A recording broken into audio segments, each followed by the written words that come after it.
Our lecture for today, I will take you back to our foundation law, topic number 1, which is the law, whereby we'll be discussing the dictionary meaning of law. We will also be discussing all the aspects of law. What exactly will be the definition at the Tawai Malamene Ole law? People seem to answer, what is law? No, I'm not asking for the translation. It's what is law, that we must come with a good answer to address what law is all about. During this lecture, we'll come to understand the purpose of law, the functions of law, and also the dictionary meaning of laws. And we will also discuss the 5 theories of law. When we speak of theories of law, we talk about the ideas. When we speak about the theories of law, we see the views of the scholars of law. So for this lecture, I will take you back to topic 1. As we discussed in one of our lectures, whenever we come up with law, there will always be an issue. Why is law not really straightforward? But we'll come to that later. But let's dive into the dictionary meaning of law. The dictionary meaning of law derives from Scandinavian word lagu, L-A-G-U, which means what is laid down or prescribed. And then there's a French word loi, L-O-I, which means bound by or binding. So the dictionary meaning of law simply means what is laid down and prescribed, and it's binding. It's bound by. We are obligated to follow the law. O le dictionary meaning na, o le law ilona whaawingaina. When we come speaking more of law, we also look not only the original, but on the Scandinavian word. Lagu means what is laid down, me wa whata otomai, and prescribed whatu langamai. Ia whata siela ma le loi, le French word, which means bound by or binding. As I said, simply means what is laid down and prescribed, and it's binding on everyone. E a whiai tangata uma I le tūlafono. So, koe vai au kou notes, there is always this question, why is law not really straightforward? I've given you the answer in the kako lecture mua, because of different interpretations. That is why law is not really straightforward. Because different interpretations brings the fact that law is an argumentative topic. That is why koke vaai de whamasinoga le sau TV o loia e whingau. They argue the law. They argue the law before a judge. And they have different arguments. They have different ways to approach e whinga wai le kulafongo. Vai example mo muanga, o kulafongo fiki. In Fiji, they have a law which states as follows. Section 18 of the Minor Offences Act, Cap 18, and states as follows.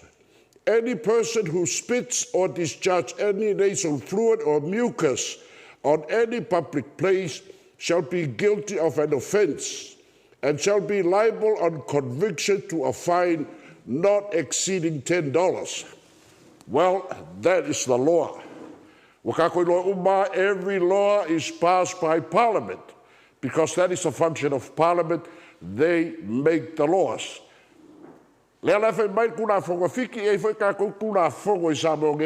pui ai le saunga le mua, soifua maloloina, le fai mai e sa le feangu vale, fai mai e le kakau o ka fongi solo le isu pē, le fai mai o le whakukale, you must not discharge in public places. That is the law. However, e leo whaamalusia na tula fono, e o fo isa mo ngei, le fo ia kako kula fongo le pui ngal sanga le mu, but we continue spitting in public places. We discharge nasal fluid everywhere, even the whakukale. We have a law, but it's not followed. It is not enforced. So that brings the question, a whaia le whaamalosia le tulafono, e leo, ia por whaamsinonga po ai lava a o le tulafono wa umanga pāsia le parlemene. The question is it still law? The answer is yes, it is law, because all laws are made by Parliament and passed by Parliament. Si koe whain kako triangle fo i lea whakulangai i le kako lecture o le Thursday, o ngai leo yese kako board o avanoa i le nei teimi. Another example, e iei le Greek o Eleni, they have law that was enacted in July 2002 that bans people from playing any sort of electronic games, including games on cell phones or PlayStation machines, Xboxes, and that. It was banned by Parliament. However, people refused to obey such law, and some courts refused to enforce it. The question is it still law? Be mindful. O le lava kako ke kale ngoa i le fesili. Why is law not really straightforward? We know that the law must be followed. We know that the law has been prescribed. But the issue le kula i mai, o le muli ka ia kula fonga peila, o le Greek law, wa whaasā whaongainga o video games, wa le aingi ka whaasā ia all electronics, e o ai cell phones, PlayStations, Xboxes. But that law was not enforced. A whailai le whaamalosia. The question remains, is it still law? Yes, it is law.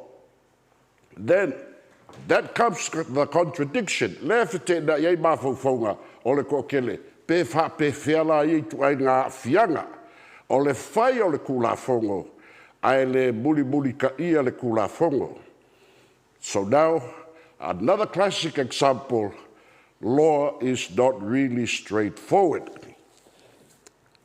Vai anga I kou notes ngoa nefo wakununga le TV.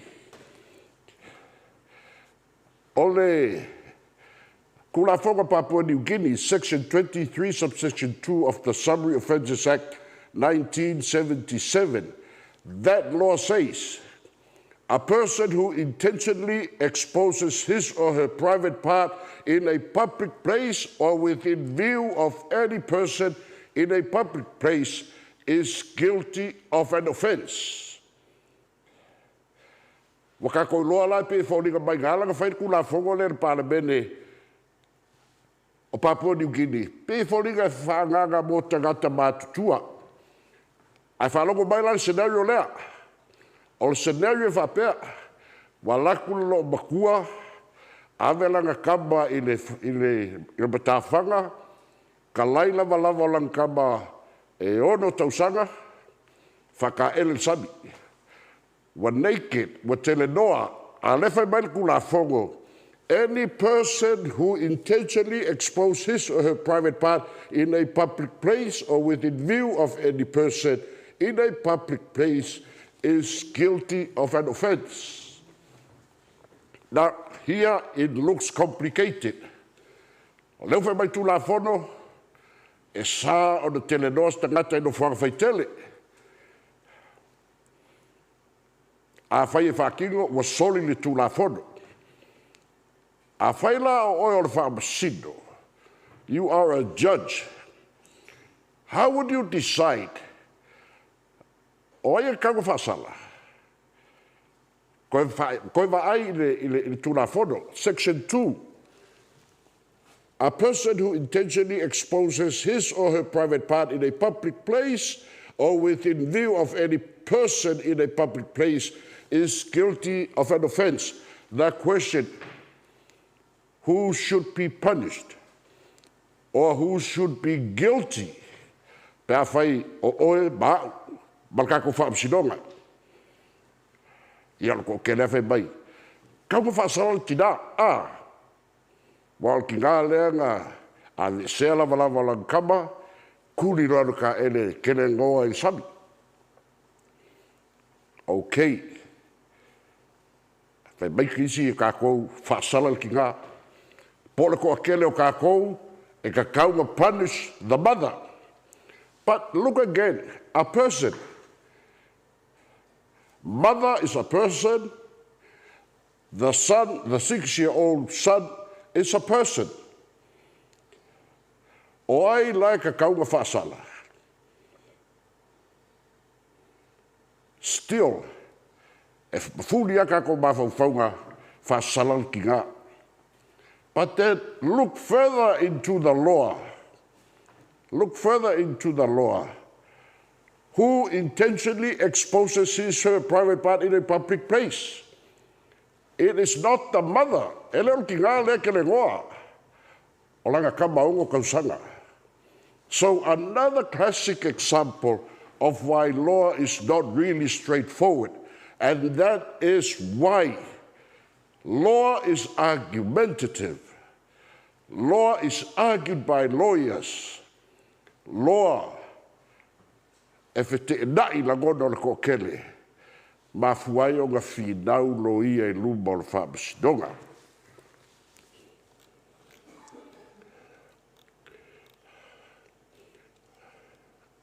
So, a kako kilo la iai ngau ke underline kua elements ngā o le soni ngā tūlafono. The court's reasoning for holding the mother guilty was that the boy is a person. The boy's mother intended her son to be naked, and by being naked, the boy was exposing his private part in public, and the beach is a public place. However, it was not the mother. So lawyers will argue. Lawyers will research on their arguments. Lawyers will provide the information for the court and argue why. That is why law is not really straightforward. Law is argumentative. In law, the points of argument are more important because the validity of the points of argument provides the best conclusion. Again, in law, the points of arguments are more important because the validity of the points of arguments provide the best conclusion. Ese umawhinaunga. Ese umawhoi anko le whinga wailo ia. Manga kufoi kako lecture le whai. Parliament make laws, the government implement the laws, and it's the function of the courts or the judiciary, they interpret the law. That is why lawyers argue before the judge. That is why lawyers, they argue the law, they argue so strong, but it is for a judge sitting alone to decide. That is why the points of arguments are more important before the courts, because the validity of the points of argument provides the best conclusion or the best decision. So now you know, my malamalama, why law is not really straightforward. Let's move on. Now let's move on to the five views of law. They are theories.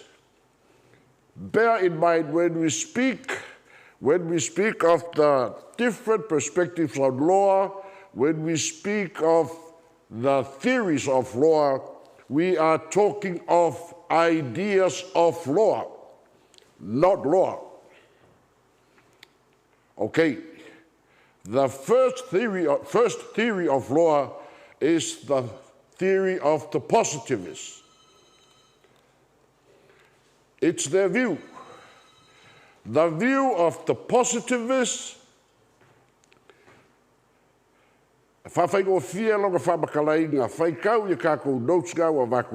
but in simplicity, the view of the positivists is that Parliament is the only proper law-making body.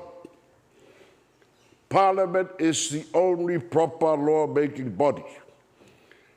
O theories here, e meka o le jurisprudence idea, o mawhauwhaunga ia o au scholars o le tūlafono, wala kou forming ai views here.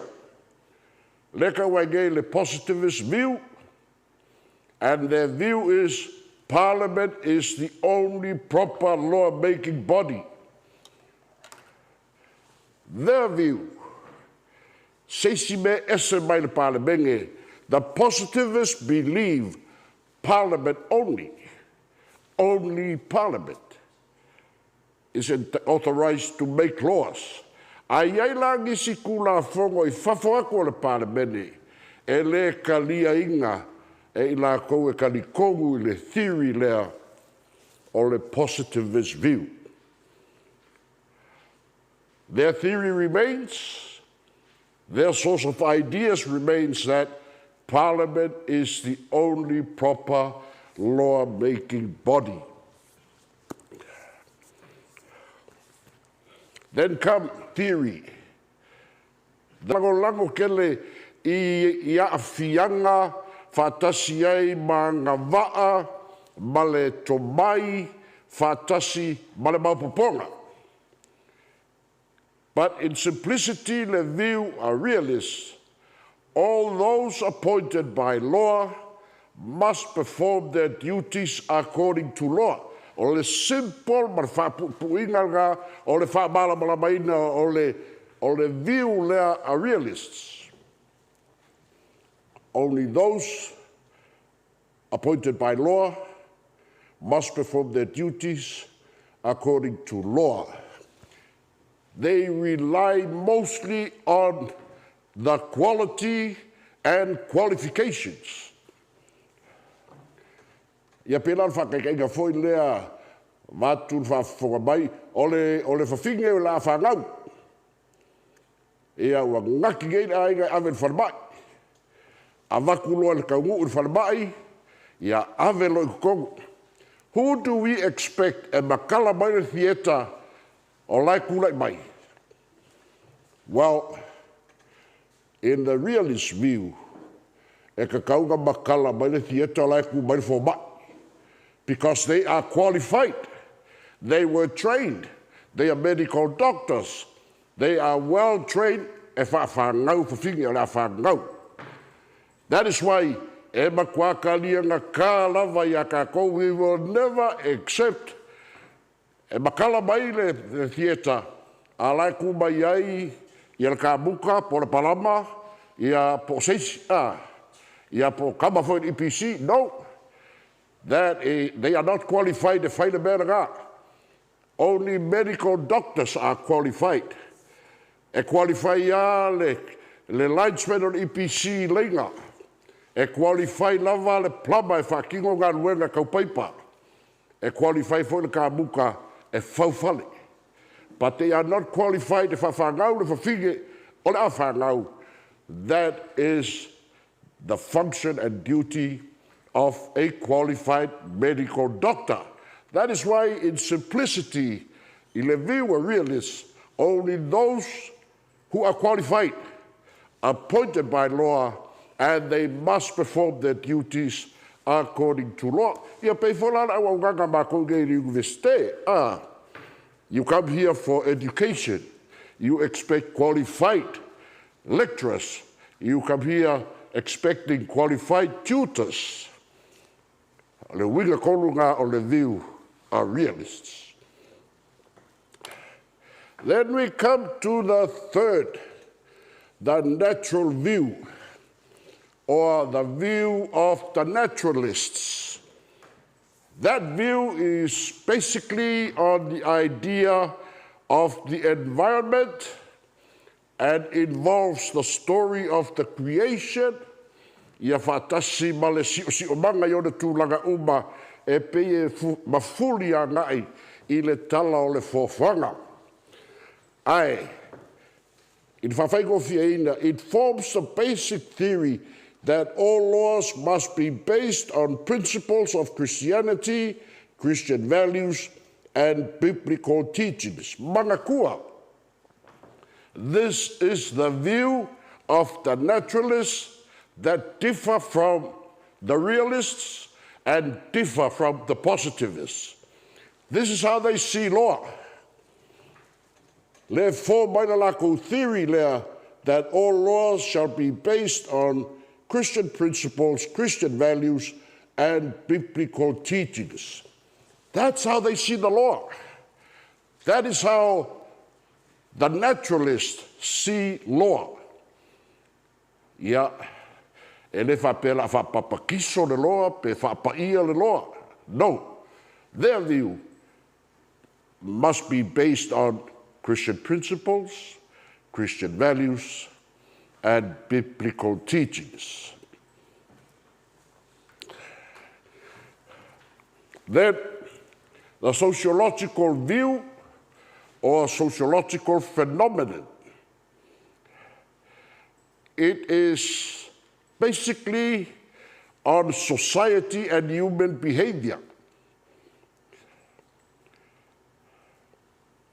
This theory simply means that no law or law shall not impact the social life or everyday life of society.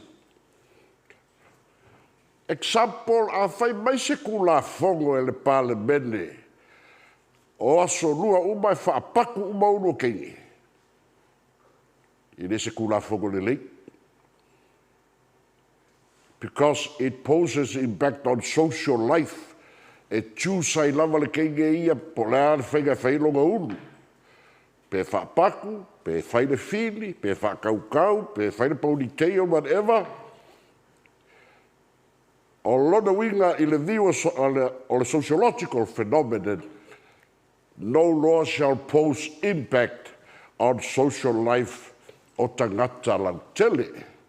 Ia pe sau foi se kula fongo ar pale mene, ia aso lulu uma, ia anga pongi le aku nguu a koa mai le valu de kai au e kau le valu de po. No, it poses an imenga o me mamua o mea kau e kalesia. But ia lea a fia le soifuanga i aso Feso'o ona o tulafono. And then the fifth and final view, Marxism, or the Marxist view.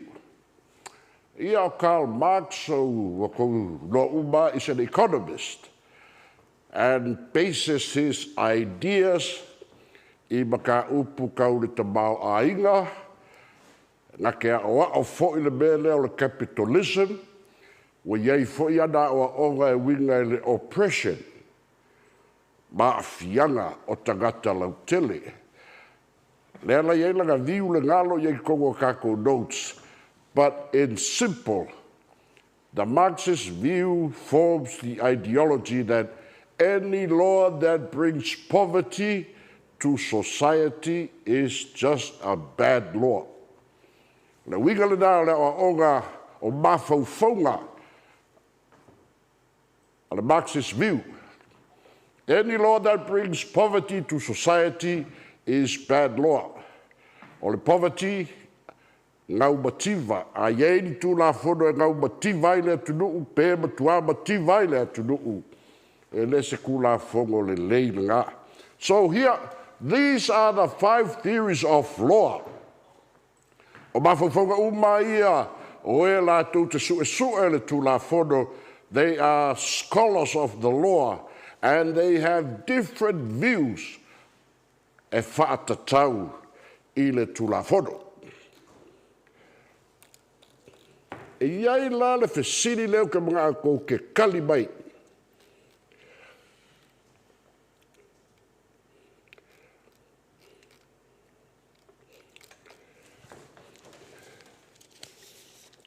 Kama kusi nalo le whesiri leo.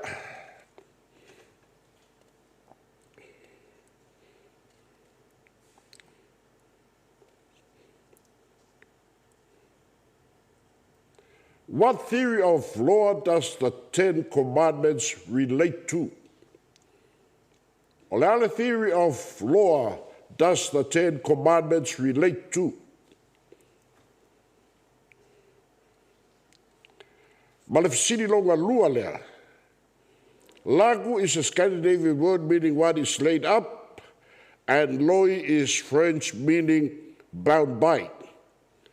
True or false? Aleluia fesili o ke mga o kanga kali kemi nei. What theory of law does the Ten Commandments relate to? Ia ma le fesili lea no koe avakua ngai. Lagu is Scandinavian word meaning what is laid up, and loi is French meaning bound by. Is that statement true or false? Okay, let's discuss those questions. Ia, al kali al fisiri mua, it relates to the naturalist view. Naturalist view, len kaku kalago inga ngei ya kiofo fo pe a whau SSA ai. The theory of it relates to the Ten Commandments, or the view ngā ai for a naturalist, that all laws must be based on Christian principles, Christian values, and biblical teachings. Fisiri longa lua.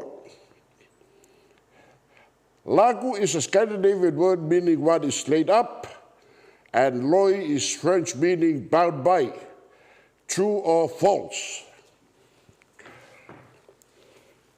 A whai o le true laukali, wa I e vai vai a.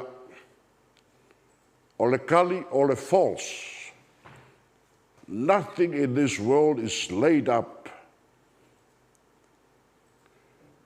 Scandinavian word lagu means what is laid down, because nothing in this world is laid up. Everything is laid down. So that is why the correct answer is true. Okay, I will take you through now in a hierarchy of laws. Hierarchy of laws, o le whātūlangaina o tulafono. Hierarchy of laws, o le whātūlangaina o le tulafono. Mua, o le whawai, constitution. Samoa has a constitution, which happens to be the highest law, the supreme law, the top law of the land. That any law that is inconsistent with the Constitution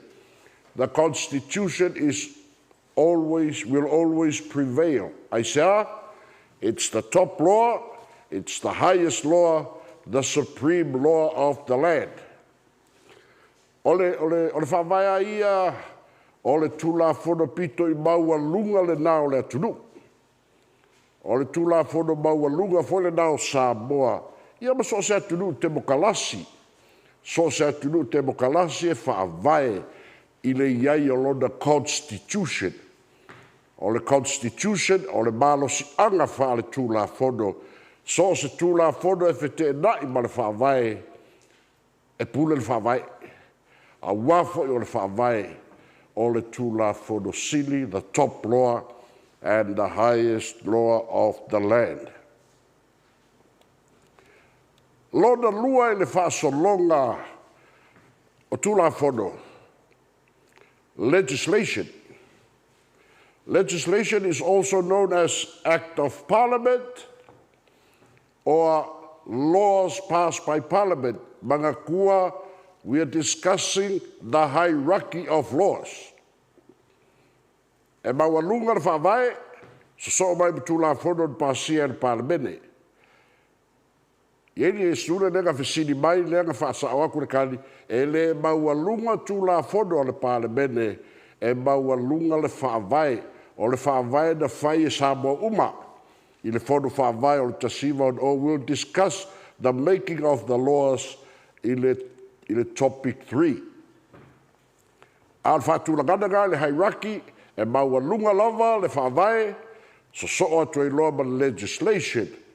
Ia legislation o tu la whono pasia le Parliament, legislation ia o tō whinga ia o le Parliament o la tau e whaia ma pasia tu la whono.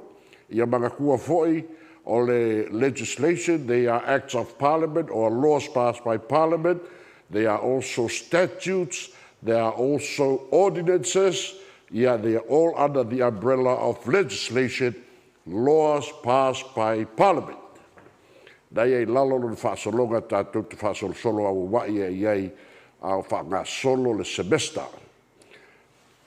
O le longa kolu in the hierarchy of laws is subsidiary legislation. Subsidiary legislation is part of the principal legislation. They are also called subordinate legislation or delegated or statutory instruments. But, I leo te lenga ia sili o whamaugia, o le kele for your subsidiary legislation, empower the ministers to make special appointments. Lesi na vaenga o le whaangasolonga, o le whaatulgaina, o le constitution, legislation, whaatasiai, male subsidiary legislation. Then we come to common law and equity, o le lona wha. Common law and equity, o le fisini whaingofia, what is common law? O longa kari, it is the legal system of England. E kako notunga i le Anglo-American legal system, but bear in mind, sai lalo foi o puleanga Peritania ia the United States of America. But common law, along a definition, is the legal system of England. We can further say the legal system of England adopted by Samoa. E a fiai, ia whainga whaparmene. That's the legal system of England, leo whaonga kākou. How to run the government. Whapena foi o le legal system of England, which is common law. E o foi la I whaamasinonga. Previous decisions of the courts, also known as common law, lea foi ua adopte Samoa le common law system of England. O le fisini. So why are you and I are known as common law people? Why is Samoa known as a common law country? Why is Samoa known as a common law country? Why are you and I and all of us are known to be common law people? Simple answer. Because we adopted the legal system of England, common law of England. Okay, that's common law and equity. Then we come to customary law. Sau ngei le class list I le kae au. Wo o le kaku vasenga I le lua se lau whawhiku. Ai o kei loa ngā o le se lau malakasi I loa le whaasamoa o le customary law. O le alo whaasamoa le customary law. Would you happen to know what is the whaasamoa of customary law? A e whai karimai tu la whono whalenga nu usao. This refers to the customs, tradition, practices, usages, and beliefs of the Pacific Islanders, and also Samoa is no exception. It defines Samoa's status, association, responsibilities, o le winga ngā customary law. Wa lewa nei kongo kako atu nuu ia tula fono whalenga nuu. E muli ngei ka ngu mai misi o ngale muli mai o ngā maisi a mangi ma mai le introduced law so mai e mangi usina lenga colonizinga kako. But we had and we continue to have customary law tula fono whalenga nuu. Pule ngāli i mawhai pule. E le ngaka fwoi lea o lo tu maupea o nei o tātou ele whaaleanga nu. Ia, whakasino ma le international law, ia e a whiai, e tene lawa i mea tau whataua inga mā tunu i whafo. E a whiai mea o treaties and agreements and bilateral, multilateral, regional, and globally contracts. Mai se lava I mea tau, le winga le nā o le vaenga le nā, I whagaso longa whatulanga tula fono o le international law.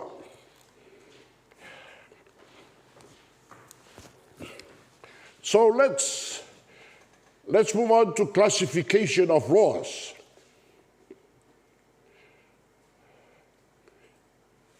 E peia e kasi al kako whasamoa kula fongo. But you must know we have business or commercial law, mea tau whataua inga mai kaupisinisi, we have contract law, o mea kau marilienga, torts law, e a fiai o kako wa fianga o ngisese o ngisi kangaka. Property law e a fiai mea kau ele ma mea kau fale. Real property, also the buildings and the fixtures or improvements. We also have family law lewa amaka. There is also criminal law. There is an area of law known as constitutional law. Ia o me tau le whaavai I tumutumunga o se whainga malo. Whapega foi administrative law, revenue law, planning law. Ia maletele. E o lava le law of evidence, e whatu ngai tu tonu o le whaamisinonga. E iai foi lo de tula fono whaapitoa. So now you're beginning to see e lese mea la ikiki le loa. Mara kua le kako course is just the basics of law leo ki kamu whai e whaaso atu for your understanding. Ia e manino ai mai malama e ile mata upunei o le tula fono. So that is topic 1. Before I move on to part of topic 2 for today, I want you to leo lawa I lole hierarchy of law. Constitution, legislation, subsidiary legislation, common law, customary law, international law. Let's move to the lectures. There is also a hierarchy of courts. E iei fori whaasolonga o whaamisinonga, hierarchy of the courts. Karakusi lalo, the principal court of Samoa, or the Supreme Court. Supreme Court of Samoa is the principal court. Note, it's not the highest court.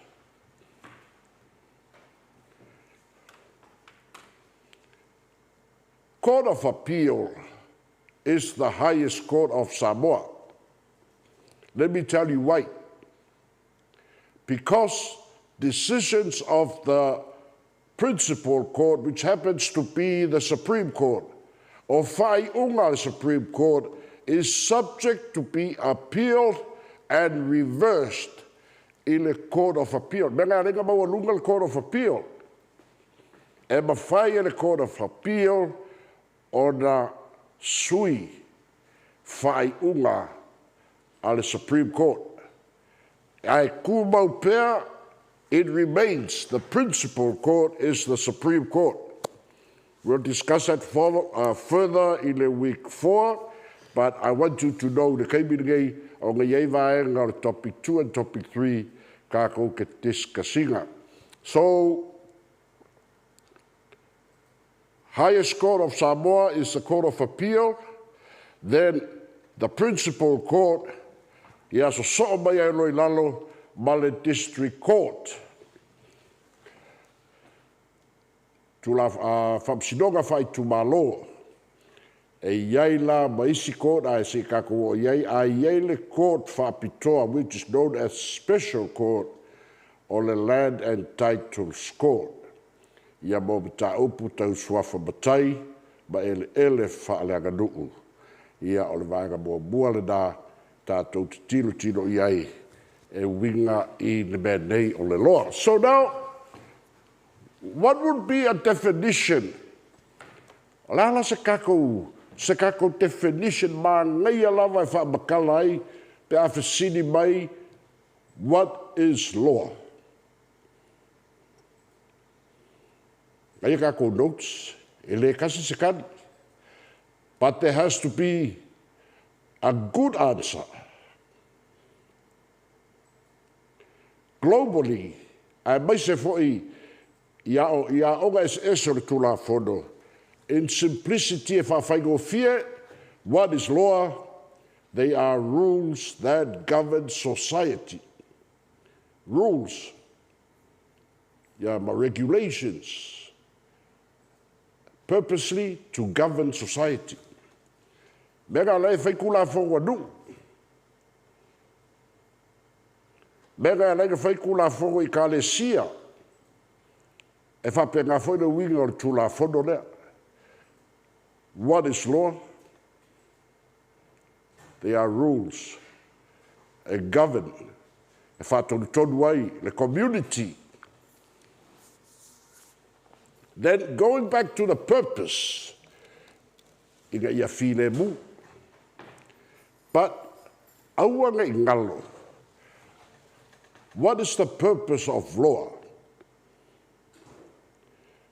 Ko kusi nalo kalipe afenga ele kusia. What is the purpose of law? Law provides legal protection for every citizen. Whamabonga tula fono.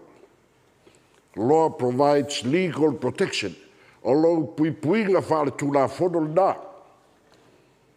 Peila o kula fongo songa kula fongo. A ngauia lo kou fale pe whao o 5-6 o le winga na the Crimes Act 2013. It provides you and us all legal protection mai songa tula fono. All laws are made to protect the public, to protect you and I. Ai alaku whalolo e whakau mai le whalau al kou ainga, mai le whakau aloa, ua whakalanu a furu kau le whalaua. You are protected by law. E sori kula whango fo ila le kau o law. And that protection, e mawhai ega kako ave I le tūla whono. A wā o le kula whango, e ngā o ka lao mo su sengere kau le whalaua. So e protect ai kako mai whaiga se sea whakau o loa, mai le whakigo se sea o whatauina o lako o loa, and all that. That is the purpose of law. It's to provide legal protection for all of us. Pui a mai kako. Whataitainga a whai se keimi ai solo le se whale o le NUS, wa a whia umangi se whai a onga ma. A responsible NUS. Wai kakau ka lelei le fale, ma losi le fale, e kakau o ngā whaia e kuso le kula fongo le fale, ia le kupu se fale lave, e solo ai se fale a onga. So we are protected by law. E o ai ka upu tau whātaua inga, I mea kau pisingisi, o le winga ngā o tūla whono uma, to provide legal protection for everyone. That everyone is you, myself, and all the people of Samoa. We are protected by law. Okay, I lunga le mūdol, ngai e le topic 2. Se koe a e mai ka ko vasenga pe a koe ka kala mai le ka kala aku le NUS. Then I'll give you out the notes, but I've posted it on Moodle, le topic 2.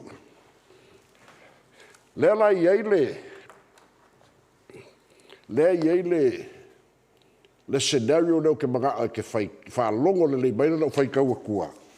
Ai koe halu lungo o le a foi o le Moodle e whai kawai.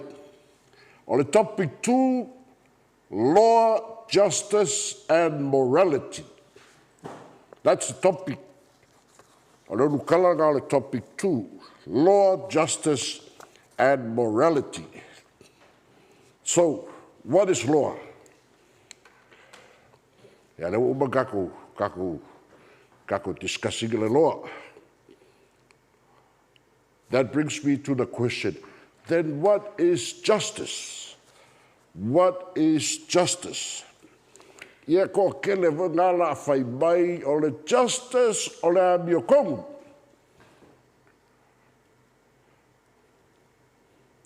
O le meaning piko I whekaui I mata upu whātu la whono I le mea ngei o le justice. Justice is fairness. Le winga ngā justice is fairness. And morality, ia o la ngona. Moral thinking, moral feeling. So that would be the topic. I la le scenario nela kwa wheka wak.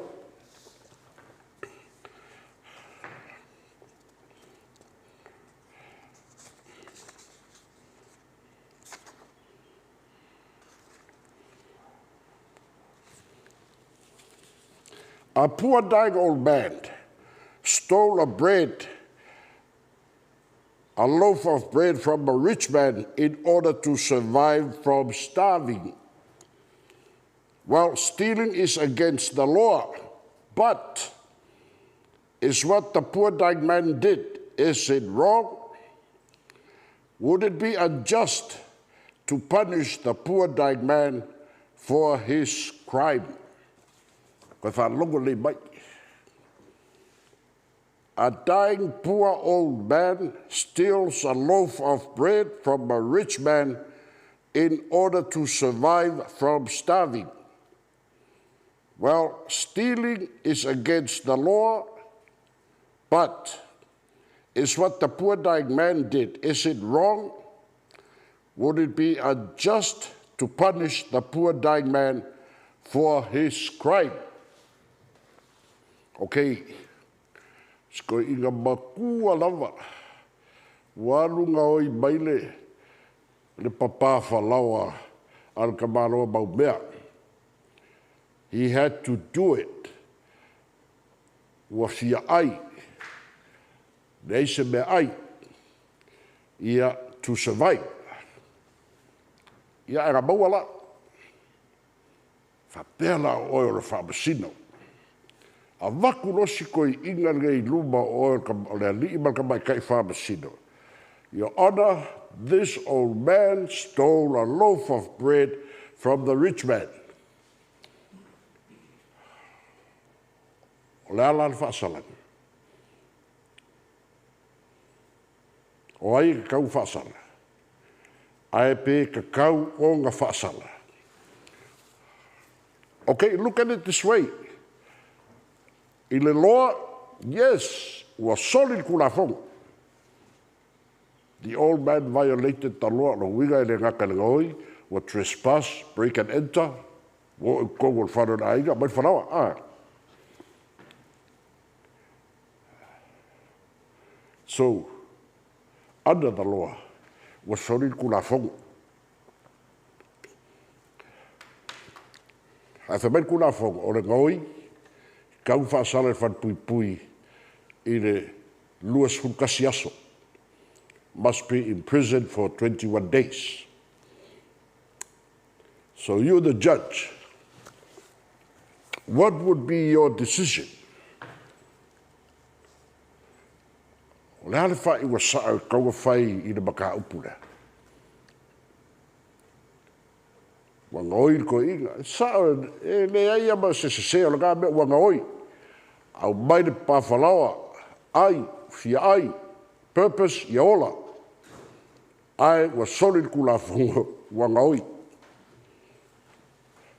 Lela wa mai a oe o whapsino. What will be your decision? Think. Mafau. Mafau in the topic law, justice, and morality. Koe mafau le melen kako discussinga in amakanga. Law is not really straightforward. Think. Lale whai unga piko I sini o ngā sao eke whaia, if you are the judge. Again, the dying poor old man stole the loaf of bread from the rich man purposely to survive.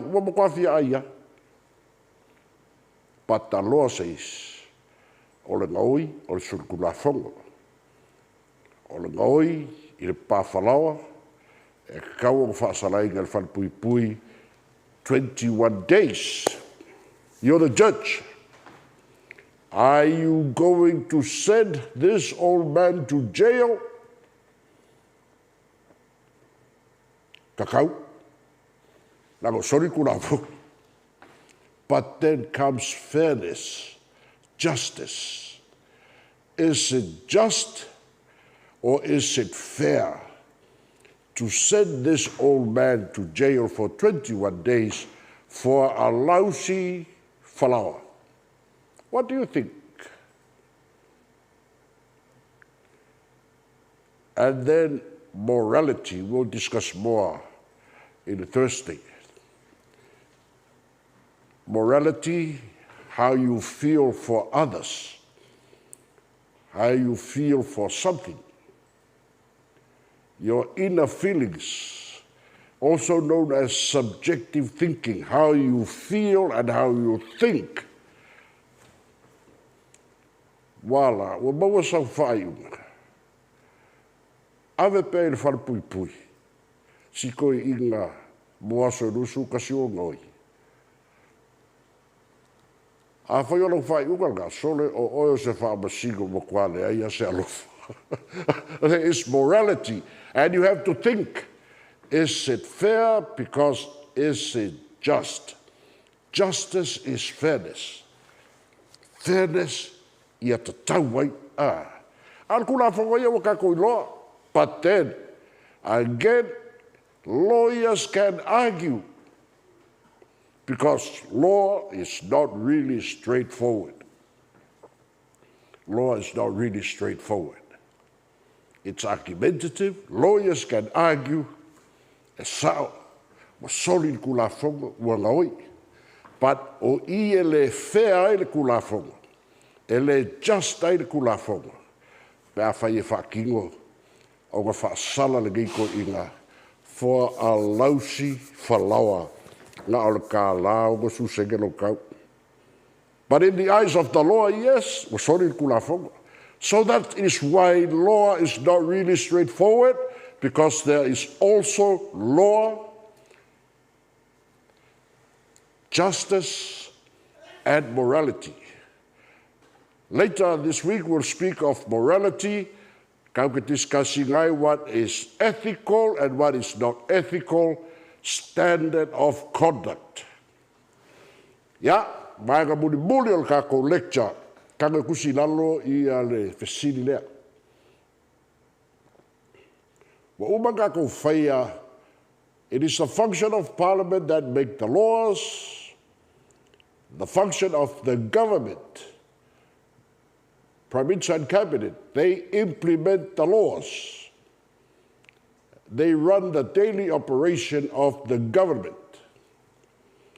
And then it is the function of the judiciary to interpret the law. Parliament just make the laws. That's all they do. They make the laws. Finish. O la lako kofi lea, o la lako vala awina lea, o la lako whaongaina foi lea, lako ke whaitu la fono. They make the laws, they can change the laws, they amend the laws, they can also quash the laws. O le pule whaitalia le parlemene, whai aitu la fono. Whalaungaina aitu la fono. They make the laws. And the function of the Executive Council, Palemia Markapeneta, they run the government and they implement the laws. Lea ga pasia mai el Parlemene. Then, when law is in dispute,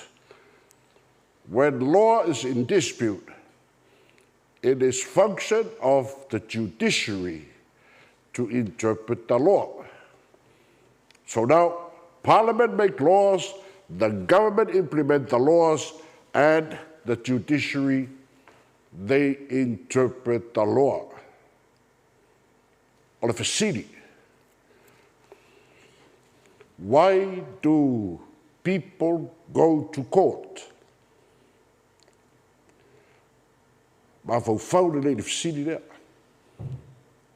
Why do people go to court?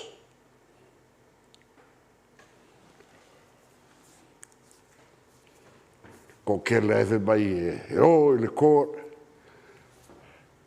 to seek the truth. Sa ili ele me mongi. The question is, e maua in the court le me mongi. But I want you to focus. It functions. Parliament make laws, the government implement the laws, and the judiciary, they interpret the laws. So why do people go to court? Ko kene gau fai mai, sa ili ere ami o tonu, e maua ele mea mongi. O le Fesili, e maua ele whamsidonga ele mea moni, ma le ami o kongu. Well, that's for you to answer. But kango kusi nano le kani lea. People go to court to seek what the law says. People go to court to seek what the law says. E hoi whamsidonga. Le winga nao whaeku, mai functions. E o le whamasidonga, e whamatala mai le interpretation of the court, e winga le tūna whono. E halanga ke enga mawhauwhaunga isi skola se upure wapea, e o le court, e maua mai e le ami o kongu. Langa i fui te ime se hei whai unga le al whamasidonga. E i fui keimi e reverse say e le Court of Appeal whai unga le Supreme, I fui keimi e reverse ai the Supreme Court whai unga ale District Court. I fui Court of Appeal la Land and Titles Court e koe sui e fui isi whai unga. But back to the question. Why do people go to court? O le karilinga? To seek what the law says. Awa o le mea e whai mai e le kula whongo. O le mea fwoi ngā kaua mai e le whamsidonga. Because that is their function. They interpret the laws. They don't make the laws. It is Parliament who make laws. It is the government who implement the laws. And then it is the judiciary. They interpret interpret the laws. So they don't go to court to seek to get the truth. They go to seek what the law says. Judges' decisions are guided by law. They are obligated to follow the law, deliver their decision according to law. O ngā lafa ko a bauai, le sa, e tusa ma le tūla fono. A fai e tusa ma le tūla fono le fai unga, o le fai unga piko I siri lea o sa. Okay, walawa ka ko lecture mo le ge yaso, ia whaonga ge yaso I koe study akili. We will have another lecture from 11 to 12 on Thursday. We will cover topic 2 and part of topic 3, and I will give you an exercise to do here. If you have questions, you can send questions on Moodle, and I will try to respond and answer in kako lecture, in kako face-to-face lectures. So I hopefully, o ngālege lecture mo ukou, mau kou fesoasoani o kou mākua I whiau, ia wa māngai a whaile NUS wa while mu o kou nei ai, ia I enjoy rege mai aso, o le study from home, study from home. Give your effort and your best to study from home, and whawkai le TV, le NUS TV mo le avanoa. I will see you again Thursday. If you have questions, you can go on to Moodle, ia au mai e Fesili, and I will seek ways e kaliaku I mana onga o le Fesili. Have a good day, everyone. Manguia le yaso.